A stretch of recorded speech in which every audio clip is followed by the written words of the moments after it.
उसको गिराया और उसके पायलट को हमने गिरफ्तार किया। लेकिन एब्जेक्ट सरेंडर जो है विद इन 24 आवर्स जो है हमने किया। इंडिया कहता है जी ये this is basically day of our pride and unity. ठीक है जी, हम अपनी प्राइड दिखा रहे हैं, हम अपनी यूनिटी दिखा रहे हैं। तो इंडिया अपने आइन को भी ठीक से लेके चल रहा है, प्रमोट भी कर रहा है, अपने कल्चर को भी दिखा रहा है और पूरी दुनिया को अपनी मिलिट्री आर्मी की पावर भी दिखा रहा है, टेक्नोलॉजी भी दिखा रहा है। जनरल बाजवा और उनके दरमियान मशवरे अलहदगी में होते रहे इसी बिल्डिंग के अंदर, इसी इमारत में। लेकिन उन्होंने जहां सारी की सारी पार्लियामेंट रिप्रेजेंटेड थी, असद कैसर साहब भी वहां पे मौजूद थे, उन्होंने उसमें शिरकत से, लेकिन फैसला जो है जो कुछ हुआ वो आपके सामने है। हमने अभिनंदन को वापस किया और वो एक सरेंडर था। और अभिनंदन की क्या बात करते हैं, मुझे याद है शाह महमूद कुरैशी साहब उस मीटिंग में थे जिसमें प्राइम मिनिस्टर साहब ने आने से इनकार कर दिया और चीफ ऑफ आर्मी स्टाफ तशरीफ लाए। पैर कांप रहे थे, पसीने माथे पे थे और हमसे शाह महमूद साहब ने कहा, फॉरेन मिनिस्टर साहब ने, कि खुदा का वास्ता है अब इसको वापस जाने दें, क्योंकि 9 बजे रात को हिंदुस्तान पाकिस्तान पे अटैक कर रहा है। जवाब देते, इंडियंस जो है बहुत से सवाल के जवाब नहीं देते और गोल कर जाते, and so this is not good. इसी तरीके के साथ जैसे शुरू में ही जैसे ये सब कुछ हुआ तो हमारी एयरफोर्स ने और हमारे DGISPR ने पनिशमेंट दी। पाकिस्तान की जो न्यूक्लियर इंस्टॉलेशंस हैं वो पाकिस्तानी ये समझते हैं कि ये हमारी हिफाजत के लिए हैं, लेकिन मैं ये समझता हूं कि पाकिस्तान की जो मिलिट्री माइट है वो इस खित्ते के अंदर इंडिया की रीजनल हेजेमनी को चैलेंज करने के लिए आलमी ताकतों की आशीर्वाद से हासिल की गई है, और आलमी ताकतें जब चाहें पाकिस्तान की मिलिट्री माइट को ताराज कर सकती हैं। अब अगर ये सिचुएशन बन गई है तो ये हालात खराब है। बट ये जो अभी एक और राणा साहब जरा इस पे फरमाइएगा, जो अभी रऊफ राजा साहब ने भी कहा, जुनैद अकबर साहब को ऑल्दो मैं सरप्राइज नहीं हूं कि इस्लामाबाद पर हमले करने के लिए या धावा बोलने के लिए देख सकता हूं, तो जुनैद अकबर साहब अगर PAC के चेयरमैन है तो मैं बिल्कुल हैरान नहीं होऊंगा अगर वो भी लाओ लश्कर के साथ आ जाएं। इसी ऐवान में कांपे टांगे या टांगे कांपने की जो बात हुई, आपको भी टारगेट किया गया उस पर।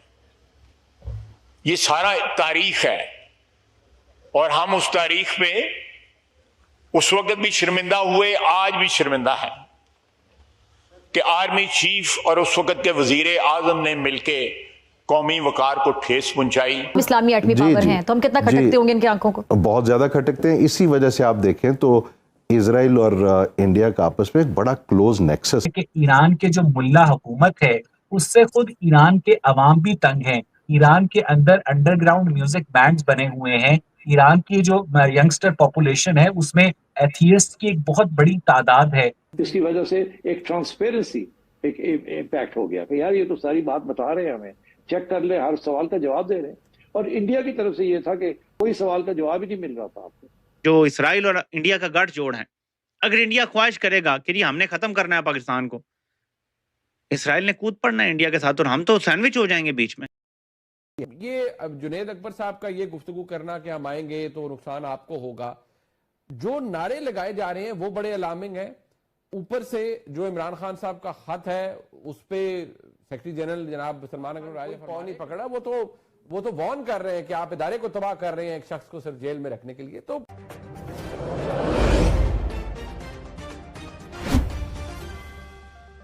इस तरह पाकिस्तान को फतह हासिल हुई,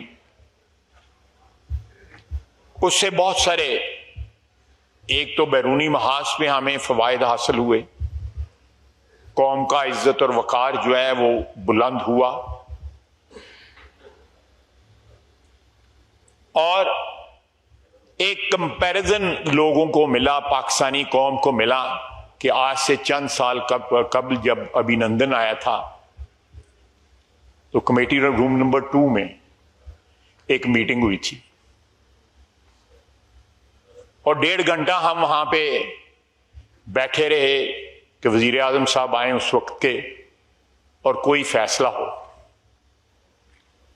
लेकिन उस वक्त आर्मी चीफ जनरल बाजवा और उनके दरमियान मशवरे अलहदगी में होते रहे इसी बिल्डिंग के अंदर, इसी इमारत में।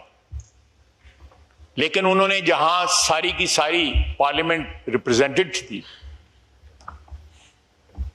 असद कैसर साहब भी वहां पे मौजूद थे, उन्होंने उसमें शिरकत से, लेकिन फैसला जो है जो कुछ हुआ वो आपके सामने है। हमने अभिनंदन को वापस किया और वो एक सरेंडर था। आपको याद होगा इसी ऐवान में कांपे टांगे या टांगे कांपने की जो बात हुई, आपको भी टारगेट किया गया उस पर। ये सारा तारीख है और हम उस तारीख पे उस वक्त भी शर्मिंदा हुए, आज भी शर्मिंदा हैं कि आर्मी चीफ और उस वक्त के वजीर आजम ने मिलके कौमी वकार को ठेस पहुंचाई और जो फतह उस वक्त एयरफोर्स ने हासिल की, एक जहाज जो है पाकिस्तानी स्पेस को जिसने वायलेट किया उसको गिराया और उसके पायलट को हमने गिरफ्तार किया। लेकिन एब्जेक्ट सरेंडर जो है विदिन 24 आवर्स जो है हमने किया। क्या वजूहत थी, मैं उसकी तफसील में नहीं जाना चाहता।